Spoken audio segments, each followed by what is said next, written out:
My fiancé's friends joked that he had a backup fiancé, waiting if I ever messed up. I smiled like it was no big deal. Then I walked over to the girl they meant, put the cheap $100 ring in her hand, and said, "Go ahead. He's yours." No. The whole room went silent, and I finally felt in control. My fiancé's best friend called another woman his backup fiancé at our engagement party, in front of 20 people in my apartment while I was in the kitchen cutting cheese. "Come on, we all know it," Trevor slurred, swaying with his beer raised high. "If Grace ever messes up, Sienna's ready on the bench, right? Backup fiancé." The laughter was immediate and comfortable. I stood there frozen, waiting for Jacob to say something. Waiting for him to shut it down, waiting for him to defend me, to tell Trevor he'd crossed a line, to prove that it wasn't just a placeholder, until someone better came along. He laughed. My fiancé, the man who'd proposed to me 6 months ago with a $100 ring, and called it ironic, stood there and laughed while his best friend announced to everyone that I was replaceable. Sienna, the childhood friend he'd always sworn was like a sister, sat on my couch, smiling. Not embarrassed, not horrified. Please. That smile told me everything I needed to know. So, I made a decision. I pulled the engagement ring from my jacket pocket, walked through the silent crowd, and handed it directly to he. Tag in, sweetheart. He's all yours. But I'm getting ahead of myself. To understand how I got to that moment, how I ended up destroying my own engagement party in front of everyone Jacob cared about, you need to know who I was before that night. You need to know the life I thought I was building. My name is Grace Daniels. I'm 31 years old, and until 3 nights ago, I thought I had everything figured out. I'm a graphic designer, freelance, which means I work from home in pajamas more often than I'd admit in polite company. And my downtown loft doubles as my office. It's small but mine. Exposed brick walls, tall windows overlooking the city, just enough room for a bed, a workspace, and a vintage couch I found at an estate sale, and convinced myself was charming instead of uncomfortable. I loved that space, still do. It was fully mine. My name on the lease, my furniture, rules. Jacob had moved in slowly about a year into our relationship. It started small, a toothbrush in the bathroom, some clothes in the closet, then his laptop appeared on my desk, his shoes by the door. His entire life bleeding into mine until I couldn't remember what the loft looked like before him. We'd been together 3 years, met at a mutual friend's barbecue on a sticky summer afternoon. He was standing by the grill, good-naturedly arguing with the host about proper charcoal technique, and when he laughed, it was the kind of laugh that made everyone around him want to join in. He seemed easy, uncomplicated, steady in a way the men I dated before never were. No games, no drama, just Jacob with his easy smile and terrible dad jokes, and his habit of resting his hand on the small of my back when we walked through crowded spaces. He worked as a sales manager for a tech startup. One of those jobs that sounds impressive: eat dinner parties, but means unpredictable hours and commission-based pay that swung wildly from month to month. I didn't mind. My design work paid well enough. We weren't rich, but we were comfortable. We had routines, small traditions, that felt like the foundation of something real. Sunday mornings meant the farmer's market. We'd walk there together, Jacob carrying the canvas bags while I picked out vegetables I'd inevitably forget to cook before they went bad. Then we'd come back to the loft, brew coffee, and sit on the balcony watching the city wake up beneath us. Those mornings felt solid, like proof we were building something that mattered. My younger sister, Maya, lives 2 hours away with her husband, Tom, and their 4-year-old twin boys. She's one of those people who sees through everything, who asks the uncomfortable questions no one else wants to voice. The first time she met Jacob was at a family dinner about 2 years ago. She pulled me aside in the kitchen afterward while I was loading dishwasher. "He's too smooth," she said, her voice low. "Watch him." I'd laughed it off. "You don't trust anyone." "I trust people who don't perform for an audience." She handed me another plate, her eyes serious. "He's different when people are watching him." I told her she was being overprotective, that Jacob was just naturally charismatic, that being likable wasn't a character flaw. But her words stuck with me. A small seed of doubt I kept trying to bury. My parents adored him, though both retired teachers living in a modest ranch house in Central Florida. They'd welcome Jacob like he was already family. My dad taught him how to grill grouper. My mom started emailing him recipes for her famous lasagna.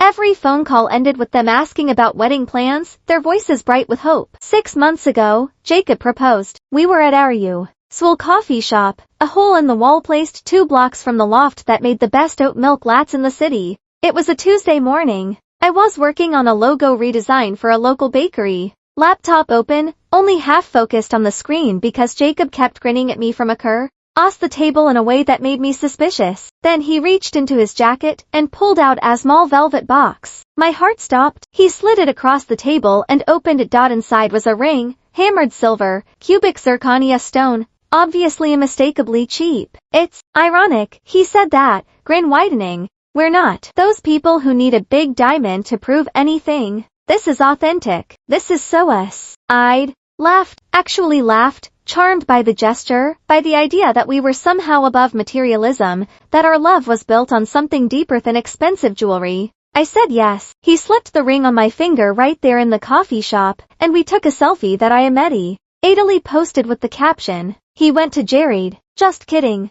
But I said yes anyway.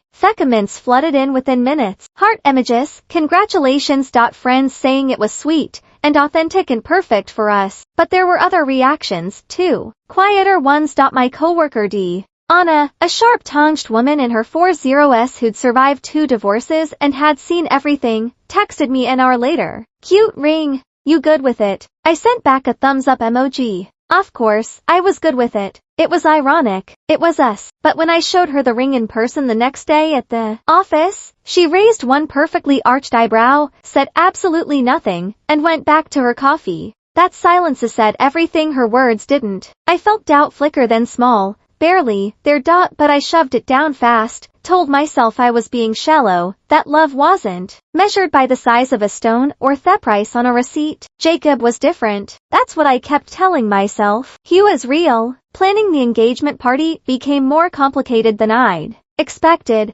Jacob wanted it casual. His friends, my loft, beer, wine, nothing fancy. His mother, Eleanor, had of rids. Eleanor was the kind of woman who wore pearl earrings to brunch and had strong opinions about everything from silverware to thread count. She'd wanted a formal dinner at the country club, where she was a member, printed invitations, a seated meal, the kind of event that announced to her social circle that her son was marrying. Well, I'd suggested a compromise, a nice restaurant, something in between. Jacob shut it down immediately. My friends would hate that, Grace. They'd feel like they have to behave. This is supposed to be fun. So, we did it his way. My loft casual dress. 20 people, most of whom I'd only met once or twice. I spent the entire week before the party preparing, cleaning every corner of the apartment, buying 3 kinds of cheese and 2 types of crackers, building a charcuterie board that could have been photographed for a magazine, stringing Edison bulbs across the exposed brick walls to create that warm, intimate glow Jacob said would look perfect. He helped by sending out the invites and telling me not to stress. The morning of the party, I ran into Mrs. Chin in the hallway. She's my neighbor, an elderly widow who's lived in the building for 30 years. She always asks about my life with genuine interest, the kind older women have when they've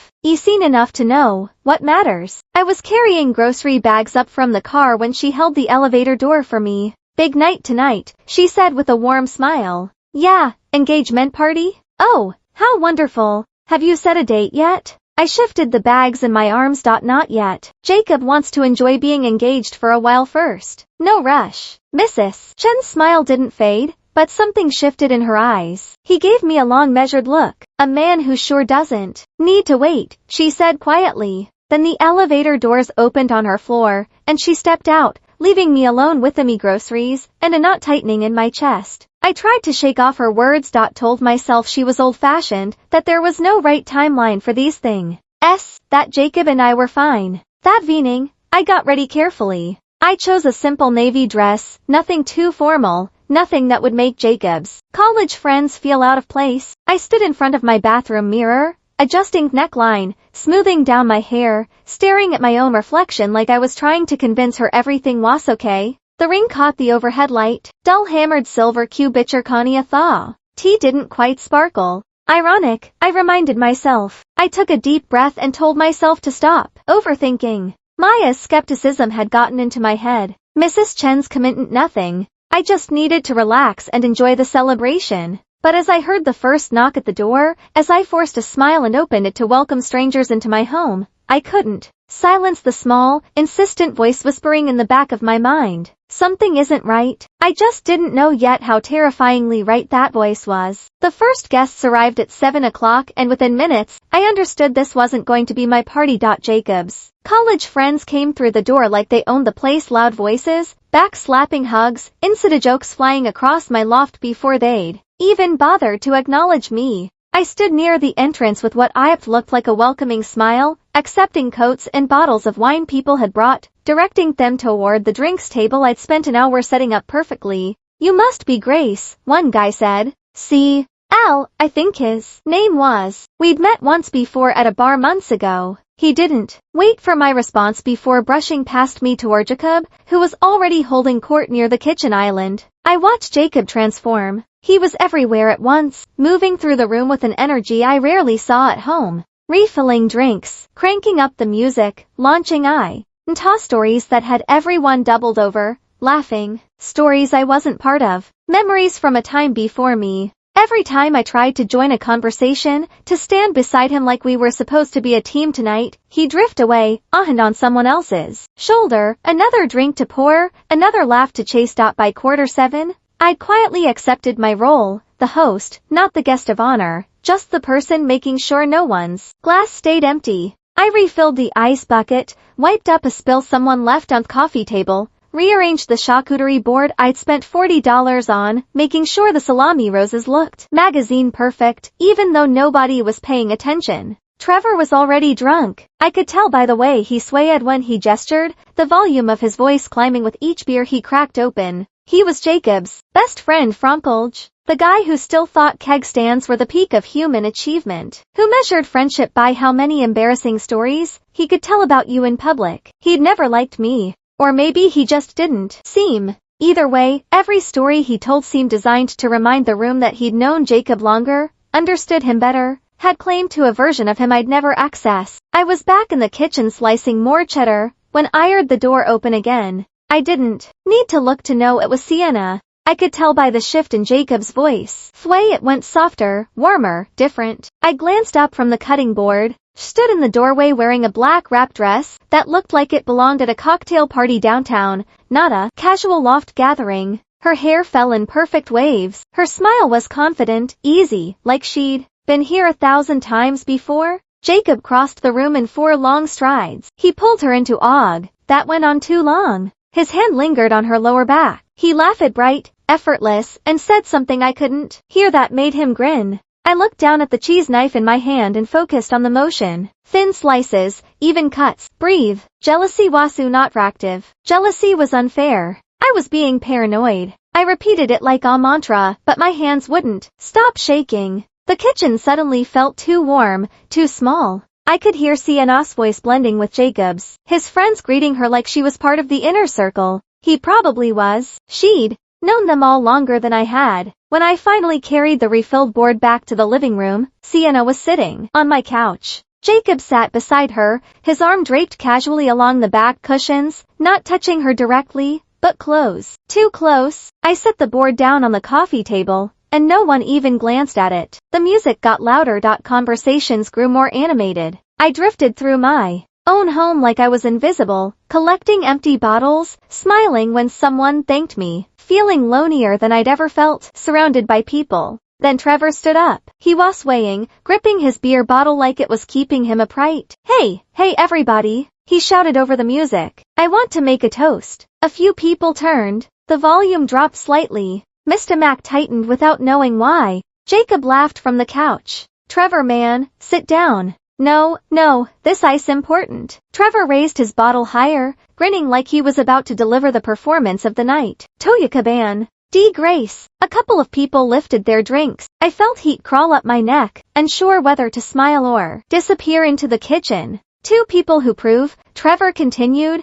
his words slurring slightly, that love can serve anything. Even Jacob's backup plan. Nervous laughter rippled through the room. I went completely still. The cheese knife was still in my hand, forgotten. Trevor turned toward Sienna, pointing at her with his bottle, his grin widening. Come on, we all know it. If Grace ever bails, Sienna's been waiting in the wings since high school, right? He raised his drink higher, his voice booming now. Back up, fiancé, always ready. The laughter came louder this time. Harper. Someone whistled, someone else clapped, and Sienna didn't look horrified. She didn't object. She smiled. It was small, almost shy, but unmistakably pleased, like she'd been waiting years for someone to finally say it out loud. I looked at Jacob. He wasn't looking at me. He was looking at her. And his face did something I tried to convince myself I'd imagined 100 times before softened. The same way it used to soften in the early days, when he looked at me, before everything became routine and comfortable and taken for granted.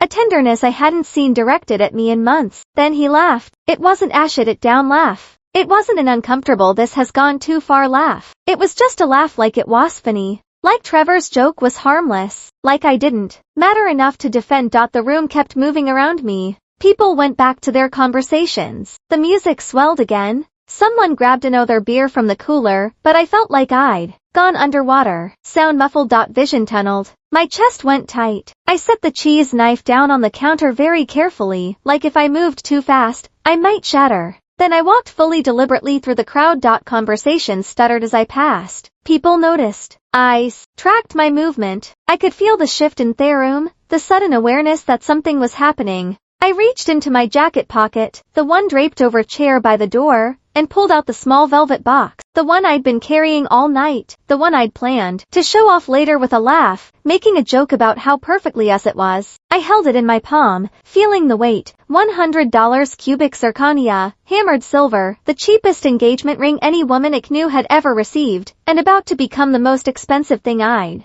ever owned because it was going to cost me a relationship, a future, an entire imagined life. I walked straight to Sienna. She looked up, her smile faded. Her eyes went wide. I opened the box. The ring caught the Edison bulb light glinting dully. Go ahead, I said. My voice was 80 come terrifying leavin'. He's yours now. I placed the box directly in her hand. The room went completely silent. Not awkward silence. True silence. The kind where you can hear your own heartbeat. Sienna stared at the ring, her face cycling through shock, confusion, dawning horror. Grace, I didn't. You didn't. What? I interrupted softly. Didn't mean it. Didn't know. I smiled and I could feel how sharp it was or didn't think I'd actually hear it. Jacob shoved through the crowd, his face going red. Grace, what the hell are you doing? I turned to him, slowly, ending the audition. His jaw dropped. It was a joke. Was it? I looked around the room at all the faces staring back because everyone here seemed to think it was pretty funny. Even you.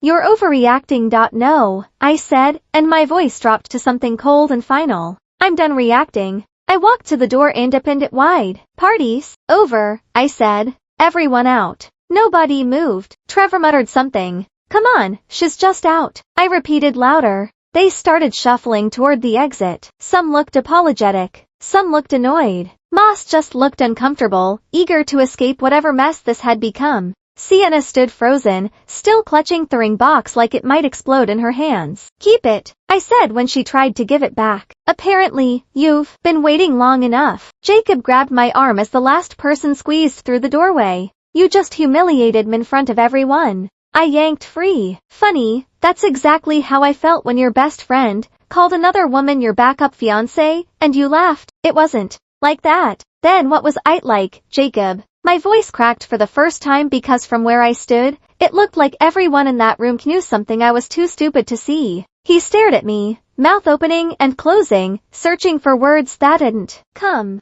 I stepped back and closed the door in his face. The lock clicked. The silence that followed pressed against my skin like a physical weight. I stood there back against the door looking at the wreckage. Half-empty glasses on every surface. Abandoned napkins. The charcuterie board. RD barley touched. Edison bulbs still twinkling, mocking me with their warmth. I walked slowly to the coffee table. The ring box sat there. Sienna must have dropped it before she ran. I picked it up and opened it, stared at the dull silver circle inside. After a long moment, I whispered to the empty room, best $100 I ever spent. The pounding started less than 10 minutes after I locked the door. Grace, open up. We need to talk about this. Jacob's voice came through the wood, thick with alcohol aspiration. I could hear the slur in his words, the edge of panic underneath the anger. I stayed where I was, standing in the middle of my loft, surrounded by half-empty wine glasses and abandoned plates. Grace, louder this time. More insistent than other voices joined in.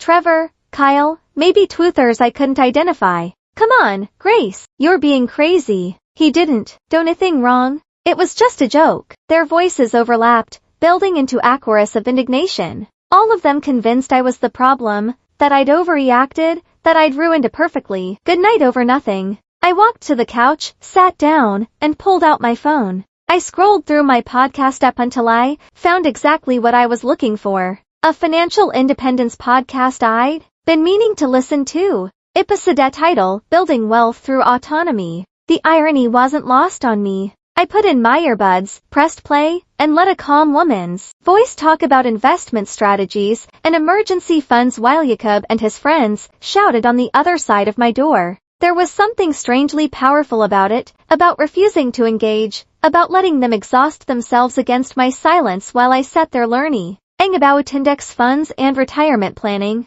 They kept at it for maybe 20 minutes, pounding, shouting, demanding I be reasonable. Then I heard Trevor's voice louder than the rest. Dude, I think she's calling the cops. I wasn't, but threat was enough. The hallway went quiet. I heard shuffling, muttered, cursing, the sound of the elevator doors opening and closing, then nothing. I sat there for another few minutes just to be sure before pulling out my earbuds. The silence in my loft felt enormous, suffocating and liberating all at once. I stood up and started moving through the room.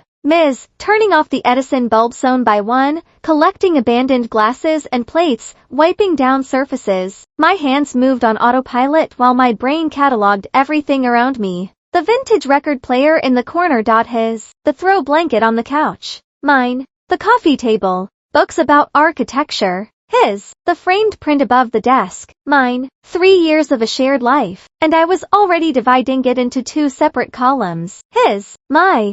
What stays? What goes? I didn't sleep that night. Just lay in bed staring at the ceiling, my phone face down on the nightstand, feeling the weight of what had done settling over me, like a heavy blanket. I woke up to 73 notifications. The number glowed on my screen when I finally picked up my phone at 7 a.m., squinting against the morning light coming through the windows. Texts, missed calls, voicemails, all of them from the same rotating cast of people. I made coffee first, strong black, the kind that burns, going down. Then I sat in the couch and started reading. Jacob's messages came in waves, the tone shifting with each one. I can't believe you did that. You humiliated me in front of everyone. It was a joke, Grace. You have serious trust issues. Then the guilt tripping started. You're throwing away 4 years over nothing. I thought you were better than this. Everyone thinks you're unstable. And finally, the manipulation. I'm staying at Trevor's. Hope you're happy. My mom's devastated. She can't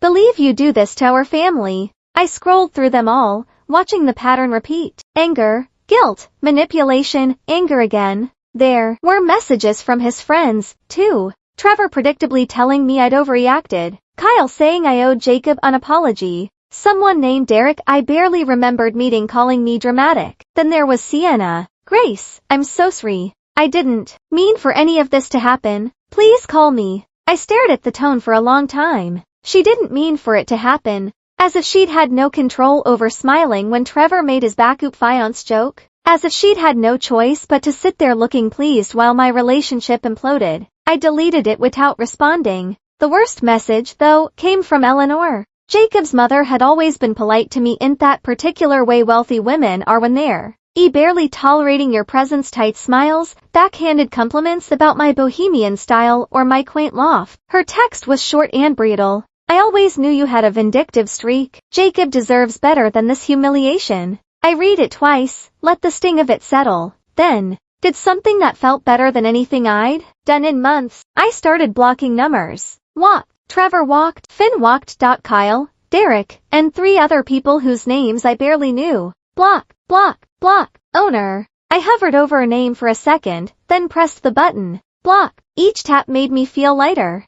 FRE. By the time I finished my coffee, my phone was silent. At 9:00 a.m., I called a locksmith. Safeguard security. A gruff voice answered. Hi, I need all my locks changed. Today, if possible. There was a pause. The sound of typing. We can have someone there by 10. Address. I gave it to him. Any particular reason for the rush? He asked it and kindly. Bad breakup, I said simply.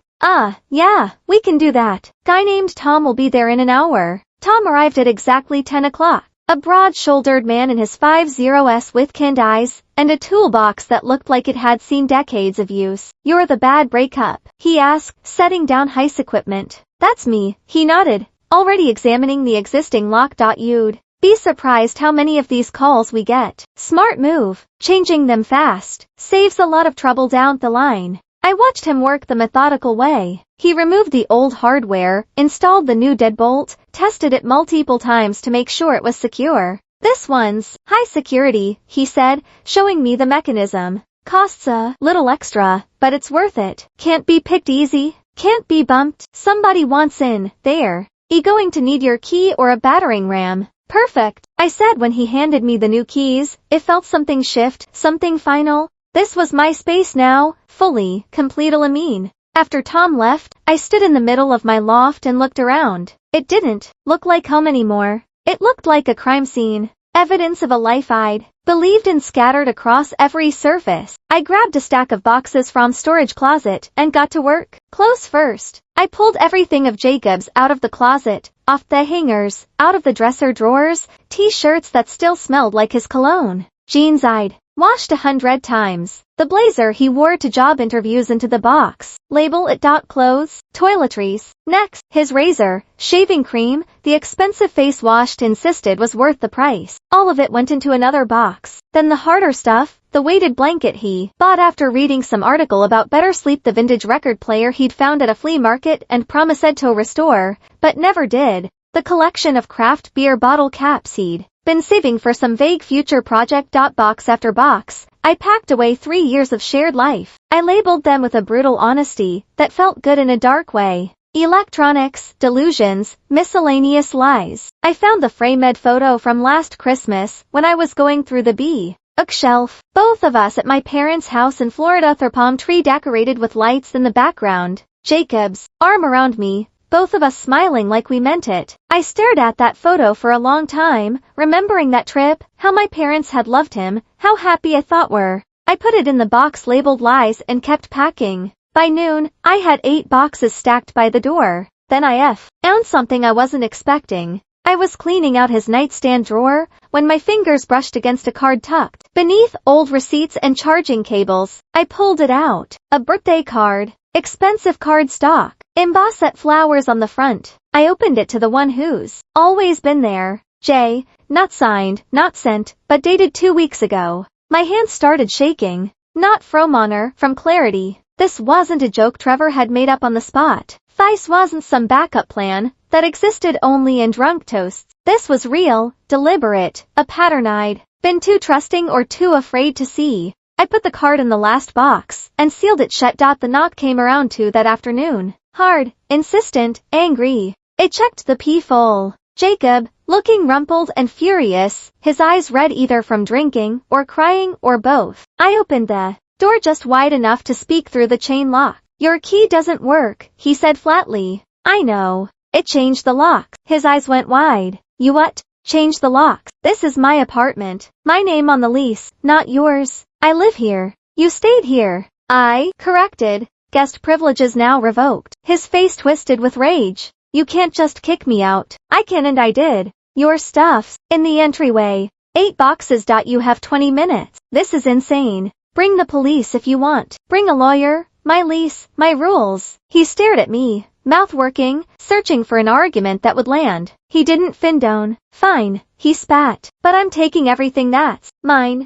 Take what you paid for. Leave what I did. I closed the door and watched through the peephole as he made trip after trip, hauling boxes down the hall, his face red with humiliation and fury. On his 4th trip, he stopped. The espresso machine, he said through the door. That's mine. That's mine, I corrected. I have their receipt if you want to check. You're being petty. I'm being precise. Teresa difference. He muttered something I couldn't hear and kept loading boxes. When he picked up the last one, he paused at the door one final time. You're going to regret this, Grace. I didn't answer. I just watched time disappear into the elevator. When the doors closed, I slid the new deadbolt home and exhaled. The silence that followed was different from before. Not suffocating, quiet. I stood in the middle of my loft, finally alone, finally breathing, finally understanding something I should have known all along. Being alone didn't scare me. What scared me was staying with someone who made me feel alone. Anyway, that night I texted my sister. You were right about him. Her response came in seconds. I'm sorry, but I'm also proud of you. I smiled and put my phone face down on the counter. Then I poured myself a glass of wine and sat on my couch in the silence. Just me and the city lights outside my window. And for the first time in 3 years, that felt like enough. 2 days passed without a word from Jacob. 2 quiet, almost peaceful days, where I started to believe maybe it was actually over. Maybe had accepted it. Maybe he'd moved on. I worked on a logo redesign for a new client, a local bookstore looking to rebrand. I took long walks around the neighborhood. I cooked an actual dinner, pasta with vegetables I'd bought at the farmer's market, and ate it at my table instead of standing over the sink. Even slept through the night. Then my phone rang Wednesday morning at 10 a.m. Grace. Hi, it's Patricia, my building manager. Her tone was careful, apologetic. I sat up straighter on thatch. Hey, Patricia.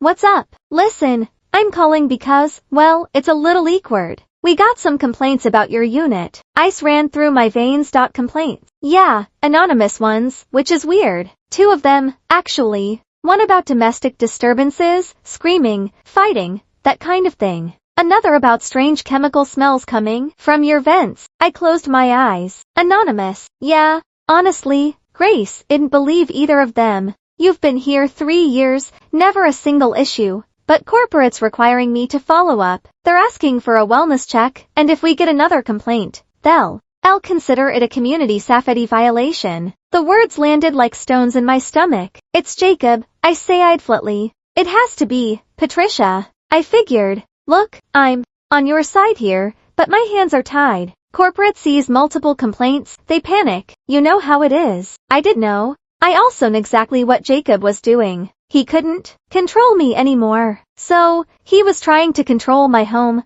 my stability, my sense of safety. I understand, I said, my voice steadier than I felt. I'll handle it. I'm sorry, Grace, really. After we hung up, I sat very still on my couch, staring at the coffee table, my phone still in my hand. This wasn't heartbreak. This wasn't a man struggling to let go. This was retaliation, calculated and deliberate. He was trying to make me homeless, trying to punish me for having the nerve to walk away. I sat there for maybe 20 minutes, feeling the weight of it, the unfairness, the sheer vindictiveness. Then I called Dana. We met at our usual cafe, a corner spot 3 blocks from my loft with mismatched furniture and the best iced coffee in the neighborhood. Dana was already there when I arrived, sitting at our regular table by the window. She took one look at my face and stood up. What happened? I told her everything. The anonymous complaints, the wellness check, the threat of a safety violation. Her expression went from concerned to furious in about 3 seconds. He's trying to make you homeless, she said, her voice low and sharp. That's not heartbreak, Grace. That's abuse. The word hit me harder than I expected. Abuse. I'd never thought of it that way. Jacob had never hit me, never screamed at me, never done any of the obvious things you see in movies. But this calculated campaign to destabilize me, to take away my home, my peace, my sense of safety. Dana was right. She pulled out her phone, fingers moving fast across the screen. I'm texting you Simone's number. Vanessa Hartley. She handled my second divorce, and she's a pitba. Expensive, but worth every penny. My phone buzzed. I looked down at the contact information. You need someone who scares him more than he scares you, Dana said, reaching across the table to squeeze my hand. And Grace, you don't owe him kindness. You don't owe him the benefit of the doubt. You owe yourself protection. Something in me shifted when she said that. I'd spent the last 2 days second-guessing myself, wondering if I'd overreacted at the party, wondering if I should have handled it differently, more privately, less dramatically. But sitting there with Dana, hearing her name, what was happening, I felt something I hadn't felt since that night. Clarity. I wasn't one who'd done anything wrong, and I was done defending myself in my own mind. Vanessa Hartley's office was in a glass high-rise downtown. All modern lines and floor-to-ceiling windows overlooking the city. I arrived at 2 p.m. the next day, nerves making my hands shake slightly as I rode the elevator to the 14th floor. The receptionist showed me into a sleek conference room. Vanessa appeared a moment later, mid-40s sharp blazer, hair pulled back in a non-nonsense bun. She shook my hand with a grip T. Hat meant business. Grace, Dana speaks highly of you. Have a seat. I sat. She sat across from me, pulled out a legal pad, and clicked her pen. Tell me everything from the beginning. So, I did. I told her about the engagement party, about Trevor's toast, about handing the ring to Sienna, about the pounding on my door, the blocked numbers, the changed locks, Jacob collecting his things. And then I told her about the anonymous complaints. Vanessa didn't interrupt once. She just took notes, her expression neutral, but her eyes sharp, tracking every detail. When I finished, she leaned back in her chair. Classic retaliation behavior, she said simply. He's trying to destabilize you because you took away his control. The anonymous complaints are designed to threaten your housing, your stability, your sense of safety. Hearing her say it so matter-of-factly made it real in a way it hadn't been before. Were you going to formalize this? Vanessa continued. Cease and desist letter certified mail. We'll send it to Jacob and to anyone else who was present that night, who might continue the harassment. I blinked. Like who? The friend who made the toast, the woman who was supposedly the backup, anyone who's been in contact with you since the breakup trying to pressure you or defend him. Trevor Finn, we make it clear that any further contact, direct or indirect, will be treated as grounds for legal action. Harassment, defamation, if the false complaints continue, we create a paper trail. She started typing on her laptop, her fingers flying across the keys. This is going to cost you about $400 for the consultation and service. Worth it. I didn't hesitate. Yes, he nodded, still typing. Good. Is men like this? They back off when they realize you're not afraid. When they realize you have documentation and legal representation, they thrive on making you react. Were you going to take that power away? She printed out the letter 20 minutes later and read portions of it aloud. The language was precise, terrifying even. It detailed the false police report Jacob had essentially filed by bringing officers to my door. It named the anonymous complaints as harassment. It warned that any further contact, direct or indirect, would be documented and treated as evidence in potential civil litigation. We'll send copies to Jacob, Trevor, and Sienna, Vanessa said. All certified mail requiring signatures. They'll know you're serious. I signed the authorization forms, wrote a check for $400. As I handed it over, Vanessa gave him a look that was half empathy, half admiration. You're doing the right thing, she said. A lot of people in your position just try to wait it out. Hope it stops. But hope isn't a strategy. Documentation is. When I got home, I sat down at my laptop and drafted an email to Patricia and building management. Kept it clean, professional, factual. I summarized the situation. My ex-partner, removed from the residence after the relationship ended, was now filing F.L.C. anonymous complaints in retaliation. I attached a copy of the cease and desist letter. I made it clear that I took these false reports seriously, that I had legal representation and that any further complaints should be immediately forwarded to me and my attorney. I copied building management's corporate office. Then I read it over 3 times, making sure every word was right, and I hit send. The moment the email went through, I felt something shift inside me. I wasn't reacting anymore. I was acting, documenting, protecting, building a case. I called Maya that night, sitting on my balcony with a glass of wine, the city lights flickering below. I hired a lawyer, I told her. There was a pause. Then her voice came through, fierce and proud. That's my girl. You're not the victim here, Grace. You're the one who walked away. Don't you forget that? I smiled, looking out at the city. I won't. After I hung up, I sat there for a long time, feeling the cool night air on my face, the weight of the last few days settling into something manageable. Jacob had wanted to make me afraid, to make me doubt myself, to make me regret leaving, that he'd made me stronger. And I wasn't backing down. The silence that followed was unnerving. 3 days passed after Vanessa sent the cease and desist letters. Then 4, then 5. No texts, no calls, no angry pounding on my door, no new complaints to Patricia, Nothing. I kept waiting for the other shoe to drop, for Jacob to do something dramatic and vindictive, but the quiet stretched on like held breath. I found myself checking my phone compulsively. Every notification made my heart jump. Every unknown number made my stomach clench. I'd open my email expecting threats or angry messages and find only work correspondence and promotional emails from stores I'd shopped at once. The paranoia was worse than the actual harassment had been. At least when he was actively retaliating, I knew what I was dealing with. The silence felt like strategy, like he was planning something I couldn't see coming. But slowly, cautiously, I started returning to normal. I opened the windows one morning, letting fresh air sweep through the loft for the first time in weeks. I put on music while I worked. Nothing sad, just upbeat indie pop that made the space feel lighter. I cooked 12 meals, chicken and roasted vegetables, pasta with homemade sauce, things that required more than a microwave and actually tasted good. My freelance work picked back up, too. A new client reached out, a small bakery in the neighborhood looking to rebrand. The owner, a woman named Sophie with flour perpetually dusting her apron, wanted something warm and inviting, something that felt like home. I threw myself into the project, sketching logos, playing with color palettes, losing myself in the creative problem-solving that had drawn me to design in the first place. It felt almost foreign after weeks of emotional warfare, like I'd forgotten what normal felt like. One afternoon, I was standing in my kitchen making coffee when I realized I'd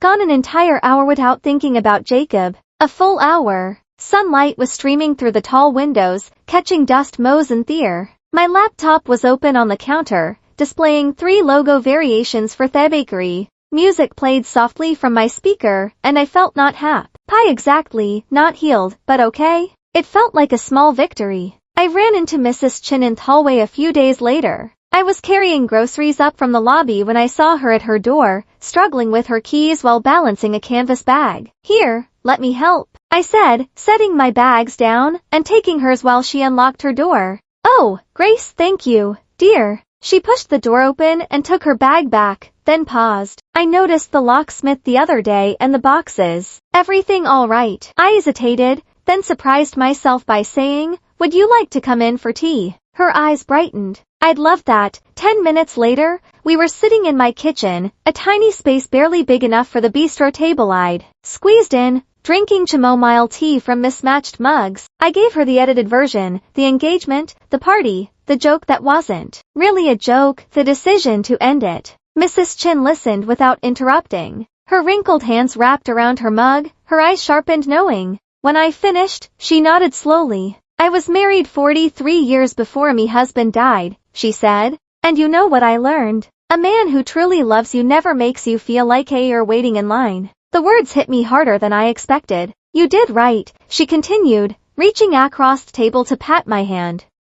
Sometimes the bravest thing is walking away from what everyone says you should want. I felt hers prick my eyes and blinked them back. Thank you, I said quietly. He squeezed my hand once more. You're going to be just fine, dear. I can tell. After she left, I sat at my kitchen table for a long time, staring at the 2 empty mugs, feeling something settle inside me. Mrs. Chin had lived an entire marriage, 43 years. She'd loved and lost and survived, and she thought had done the right thing. That validation from someone who'd actually lived it, not just theorized about relationships from the sidelines, meant more than anything my friends had said. It gave me permission to trust my own judgment, to believe that walking away wasn't weakness, it was strength. A week after the cease and desist went out, my phone buzzed with a text from an unknown number. My stomach clenched automatically. I stared at the notification on my screen, debating whether to open it or just delete it. Curiosity won. Hey, it's Sienna.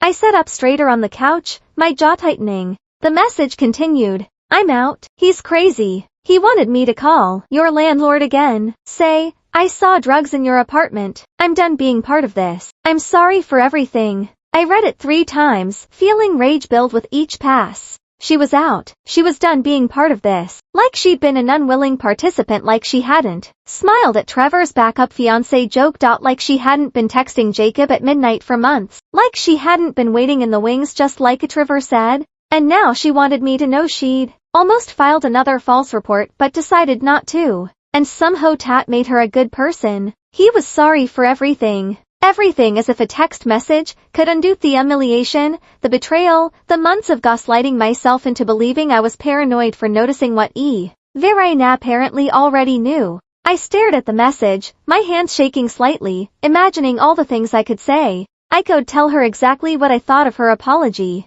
I could ask her how long she'd been waiting for Jacob to be single. I could point out that being part of this only happened after she got a legal letter, not after any actual moral epiphany. But as I sat there, thumb hovering over the keyboard, I realized something. Sienna's guilt wasn't my problem to manage. Her conscience wasn't my responsibility. It didn't owe her forgiveness or understanding or even acknowledgement. The conversation was over. I took a screenshot of the message evidence just in case and archived it in a folder labeled legal. Then I deleted the text without replying. It felt better than anything I could have said. Next morning, my phone rang. A known number again. I almost didn't answer, but something made me pick up. Hello, Grace. It's Richard, Jacob's father. Of course it was. I sat down slowly on my couch, my free hand gripping the armrest. Mr. called. Well, I said evenly. Hat Connie do for you? His voice was smooth practice, the tone of a man used to negotiating to getting his way through charm rather than force. I know things ended badly between you and Jacob. I'm not calling to get involved in all that, but he mentioned you still have his espresso machine, the one he uses every morning. He's been having terrible back pain without it, and I thought maybe we could work something out. I almost laughed. The espresso machine. Not an apology for his son's behavior. Not concern about the harassment, just a request to return a possession Jacob claimed to need. The espresso machine I bought, I said calmly, with my credit card. The one Jacob promised to reimburse me for, but never did. Silence on the other end. I continued, my voice die. It cost $350. I'd be happy to leave it in the hallway for him the moment I receive payment. $350. Richard's voice had an edge now. For a used machine. For my machine, I corrected that. He wants back. Another long pause. I could practically hear him calculating, deciding if this was worth the fight. Fine, he said finally. I'll Venmo you. That works. I gave him my Venmo handle and hung up. 2 minutes later, my phone pinged. Richard Caldwell paid you $350 for espresso machine. I pulled the machine from the cabinet where I'd stored it, carried it to the hallway, and set it down outside my door. Then I went back inside, sent Richard a text, it's in the hallway, and locked my door. I stood at my peephole waiting. 20 minutes later, the elevator doors opened. Jacob stepped out, moving stiffly, his face carefully neutral. He picked up the machine without looking at my door, without pausing, without any acknowledgement that I might be watching. He got back in the elevator. The doors closed and he was gone. I stepped back from the peephole and smiled. He'd finally paid me $350 to make me disappear from his life, and I'd never been happier to be bought out. I walked to my couch, sat down, and looked around my loft. Quiet. For the first time in weeks, I felt something close to peace. The weeks that followed were quiet in a way I hadn't experienced in years. No late-night texts asking where I was. No passive-aggressive comments about how I spent my time. No feeling like I needed to justify watching a show Jacob thought was stupid, or ordering food he claimed was too spicy. I slept diagonally across the bed, limbs sprawled in every direction, taking up all the space I wanted. I watched 3 seasons of a British baking show. Jacob always rolled his eyes at eating ice cream, straight from the container at midnight. I ordered Thai food with extra chili and ate it on my couch without anyone complaining about the smell. Small pleasures, tiny freedoms, yet it up to something that felt like peace. My work picked up, too. The bakery branding project led to a referral, which led to another client, which led to the email that changed everything professionally. A local nonprofit called Hope and Harvest, focused on urban community NS, reached out asking if I'd be interested in a full rebrand, logo, website, promotional materials, a 6-month contract with the possibility of ongoing work. I met with their creative director, a woman named Lisa with silver streaks in her hair and paint-stained hands, who ran the organization like a loving dictatorship. She'd gone through my portfolio carefully, asking questions about my process, my inspiration. We had made certain design choices. At the end of the meeting, she leaned back in her chair and smiled. You have a distinctive eye for authentic storytelling, she said. Most designers try too hard to be clever. You just tell the truth. That's rare. I signed the contract 2 days later. The work was challenging in the best way. Creative problem solving that required me to think differently, to push past the safe choices and find something real. It reminded me why I'd fallen in love with design in the first place. One weekend, I drove out to visit Maya and the twins. The boys were 4 now, chaotic bundles of energy who turned her house into a playground of scattered toys and shouted negotiations. I spent the afternoon building block towers. They immediately destroyed, reading the same picture book 17 times and pretending to be a monster they could defeat with foam swords. After they went to bed, Maya and I sat in her kitchen drinking coffee that had gone cold hours ago. She watched me over the rim of her mug, her eyes sharp in that way only sisters' eyes can be. You look different, she said finally. Different how? Lighter, like you've been carrying something heavy. And finally put it down.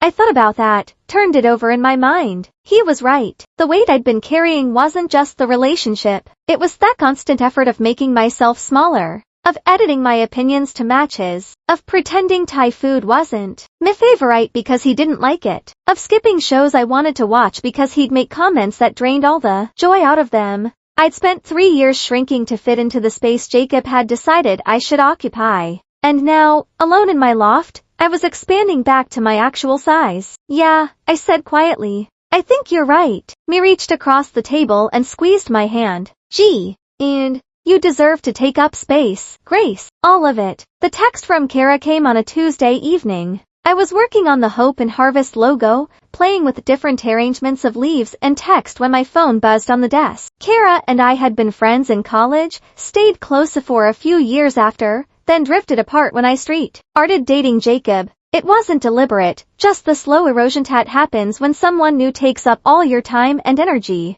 I hadn't heard from her in at least a year. Thought you sold no Jacob and Sienna are together officially. Started dating like 2 weeks after you broke up. Sorry. I stared at the message, waiting for the pain to hit, the betrayal, the confirmation that I'd been right to suspect, right to worry, right to feel like something was wrong. But what came instead was something unexpected. Relief. I texted back. Thanks for telling me. Then I sat with it 2 weeks after we broke up, which meant they'd gotten together almost immediately, which meant the feeling had been there all along, simmering beneath every shiz, like a sister excuse, every midnight text, every too long hug, which meant every time Jacob had dismissed my concerns, told me I was being paranoid, made me feel crazy for noticing he'd been lying. The birthday card I'd found in his drawer suddenly made perfect sense to the one who's always been there.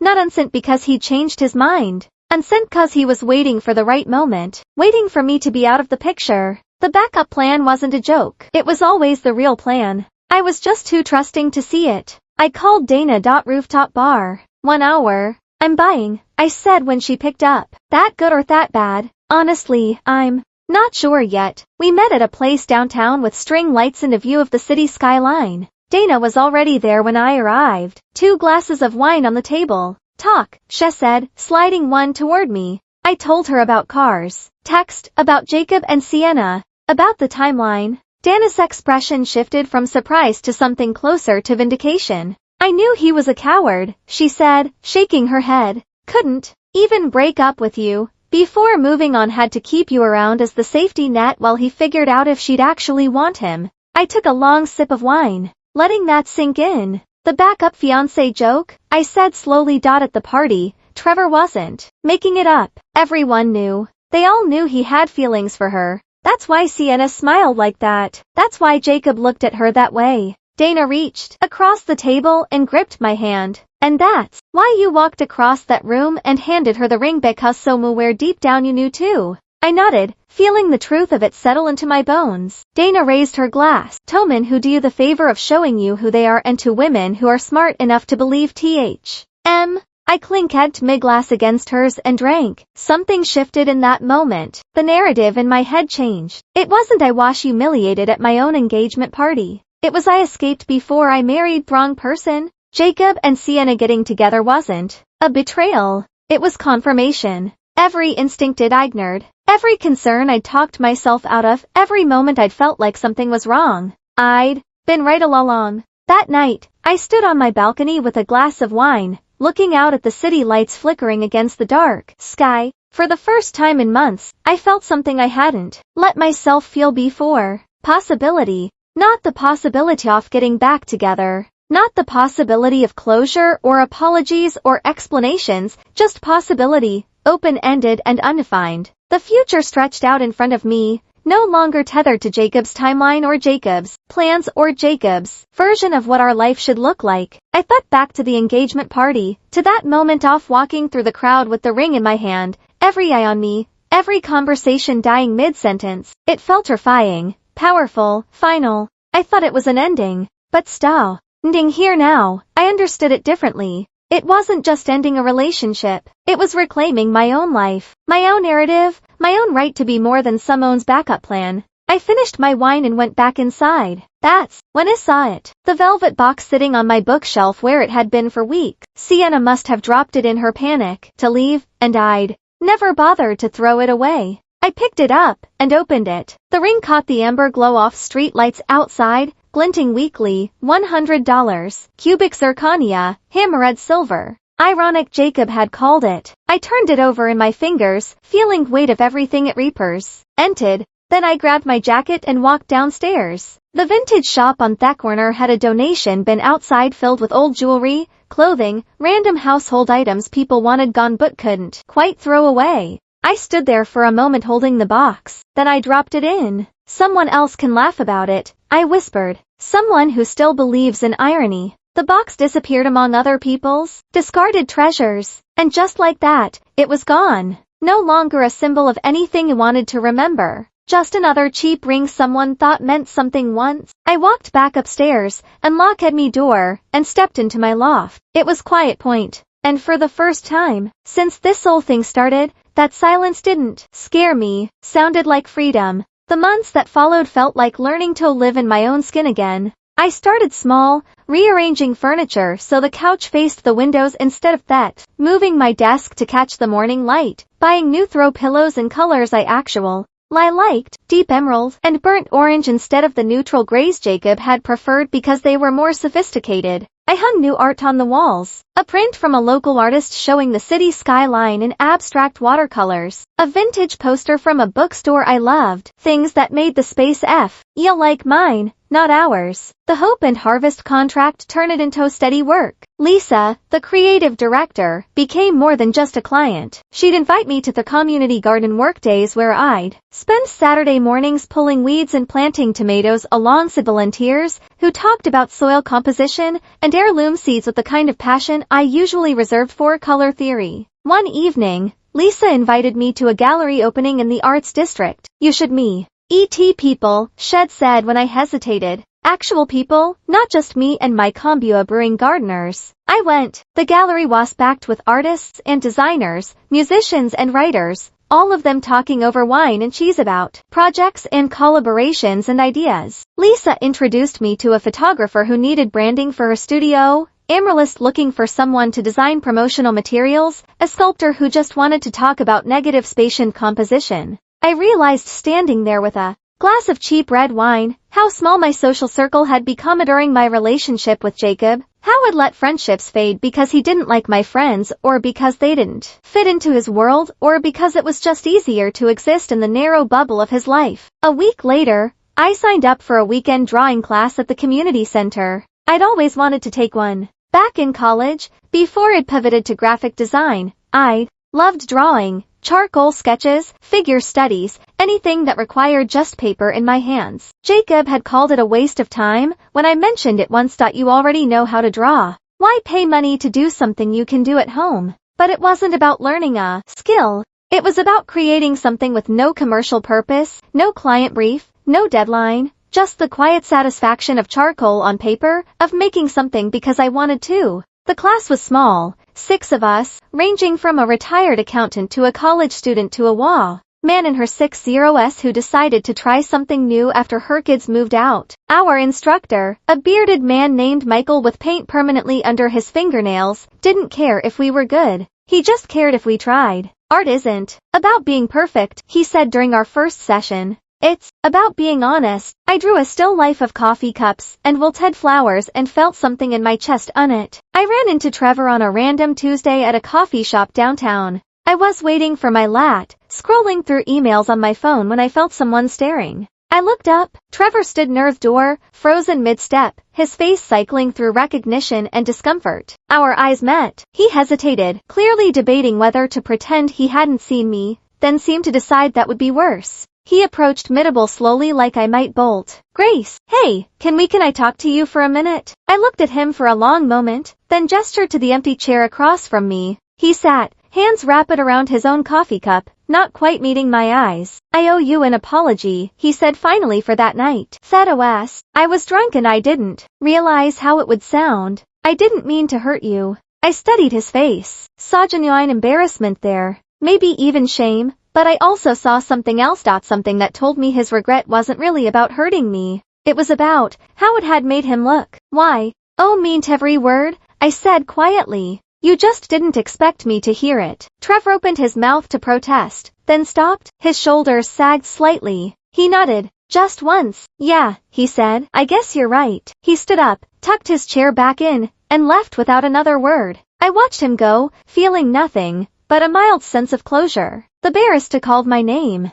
I picked up my lat and went back to my emails. My mother called a few days later. I saw her name on my screen and Almo Street didn't answer. We'd spoken briefly since the breakup, surface-level conversations about weather and work, but nothing real. I picked up. Grace, honey, do you have a minute? Sure, Mom. What's up? There was a pause, the kind that meant she'd been building up to this conversation for a while. Why didn't you tell me about Jacob? Her voice was hurt, confused. I had to hear from Maya that you two broke up 3 months ago. Why wouldn't you tell your own mother? I closed my eyes, leaning back against my couch. It was complicated, Mom. Complicated how? Did you even give him a chance to explain? Did you consider therapy? Grace, relationships take work. You can't just throw away a good man over a misunderstanding. The old impulse rose up to defend myself, to explain, to justify my choices until she understood. But something in me had changed. I didn't need her to understand.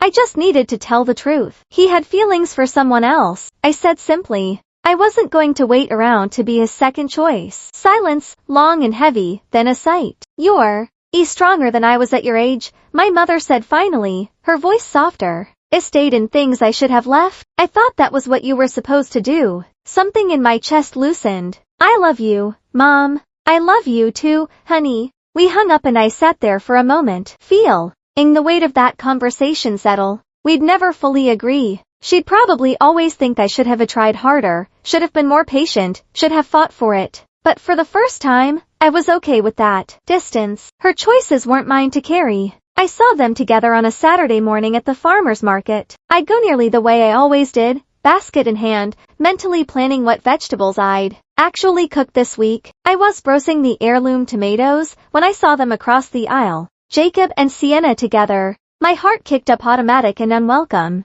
My first instinct was to turn around to leave to avoid the awkwardness. But then something stubborn in me said no. This was my market, my Saturday tradition. I wasn't going to alter my path for them. I kept walking. They were at the flower stall, Sienna holding a bouquet of sunflowers while Jacob stood beside her, his hand resting on the small of her back, the same way it used to rest on mine. I waited for the pain to hit, the jealousy, the betrayal. Instead, I felt only a mild curiosity. I wondered how long it would last, whether she'd eventually notice the same things I had. The way he dismissed her opinions, the way he made everything about him, the way he needed to be the center of every room. Sienna saw me first. Her eyes went wide. Panic flickered across her face. She touched Jacob's arm. A quick urgent gesture. He turned. Our eyes met across the market. It was strange, like seeing someone I used to know in a dream. Recognition without action. Familiarity without feeling.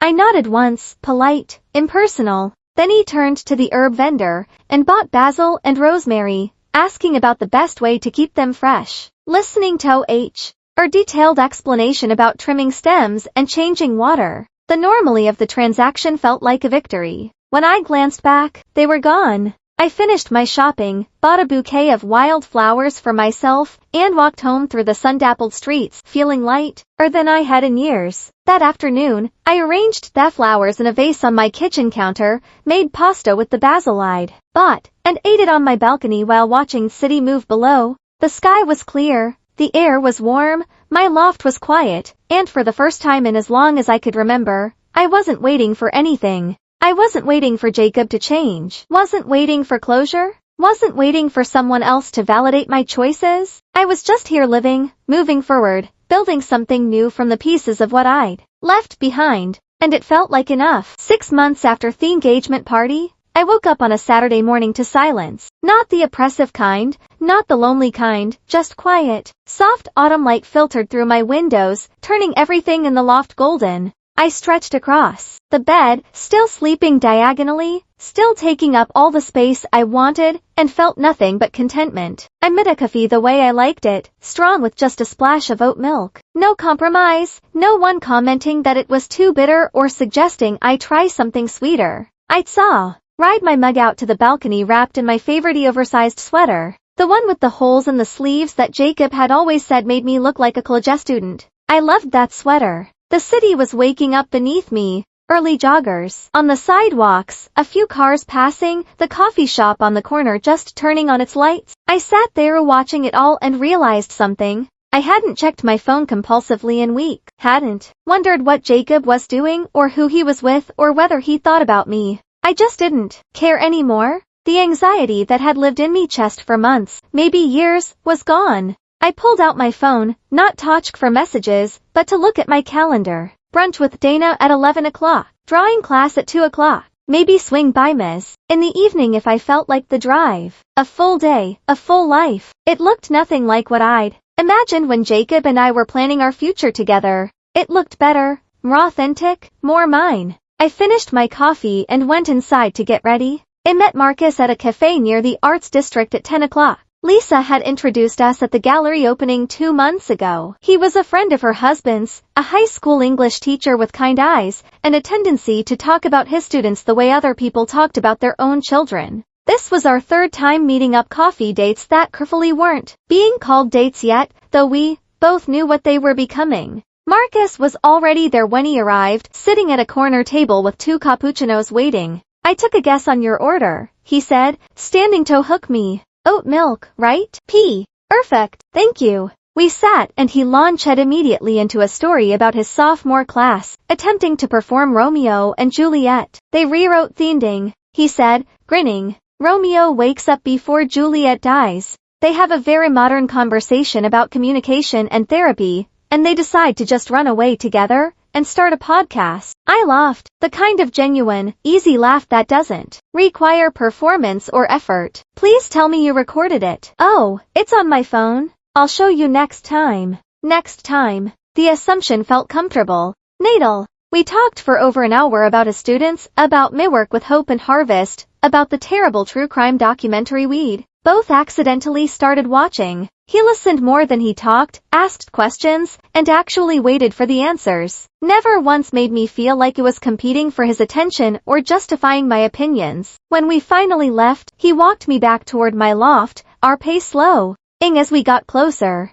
At the entrance, he paused. Can I see you again next weekend? He asked. Maybe dinner this time. I smiled. I'd like that. Good. He smiled back, hands in his pockets, not pushing for more. Text me when you're free. I watched him walk away feeling something I hadn't felt in a long time. Hope. Uncomplicated and easy. I didn't know where it would go. Didn't need to know. I trusted myself enough now to walk away if it stopped feeling good, and that trust felt like the biggest victory of all. That afternoon, I spread my design portfolio across my dining table. Lisa had mentioned the possibility of a partnership position at Hope and Harvest. They were expanding, looking for someone who could take on more responsibility, lead projects, help the organization's visual identity long term. She'd asked if I'd be interested. I'd said yes before I could second-guess myself. Now I was preparing to pitch to make my case to bet on myself in a way I'd never quite managed before.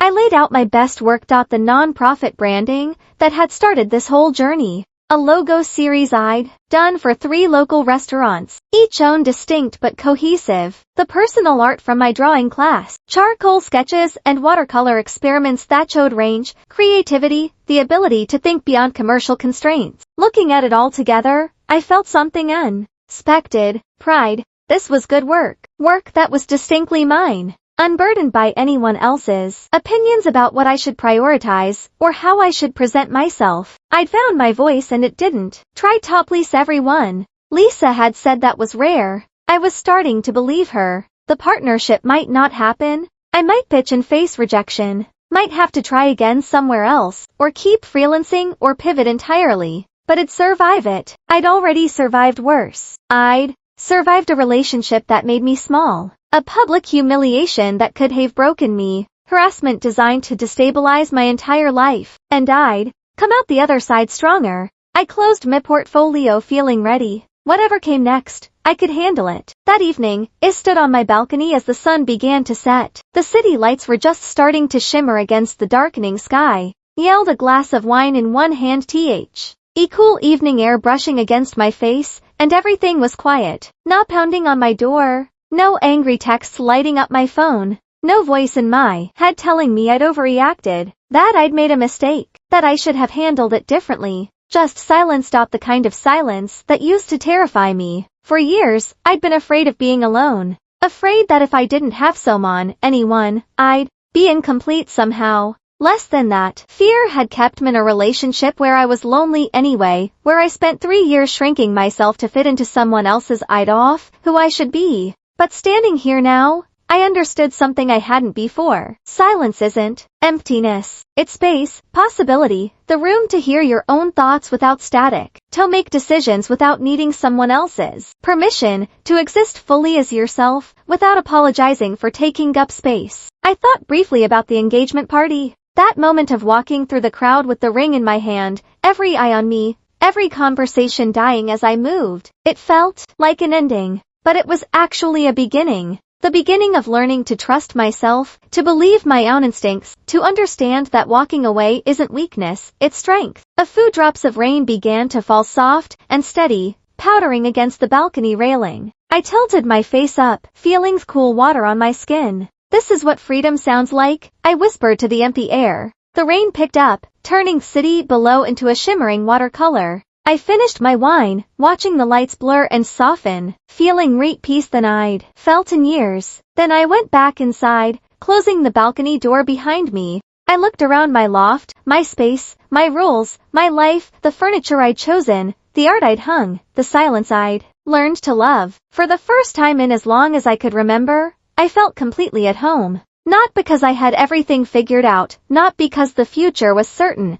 but because I'd learned to trust myself enough to figure it out as I went. I set my wine glass in the sink, turned off the lights, and climbed into bed. Outside, the rain continued to fall. Inside, everything was quiet. And that quiet, it didn't sound like loneliness anymore. It sounded like peace. If this story of Grace taking back her power had you cheering, hit that like button right now. My favorite part was when she placed that ring in Sienna's hand and said, "He's all yours." What was your favorite moment? Drop it in the comments below. Don't miss more empowering stories like this. Subscribe and hit that notification bell so you never miss an upload.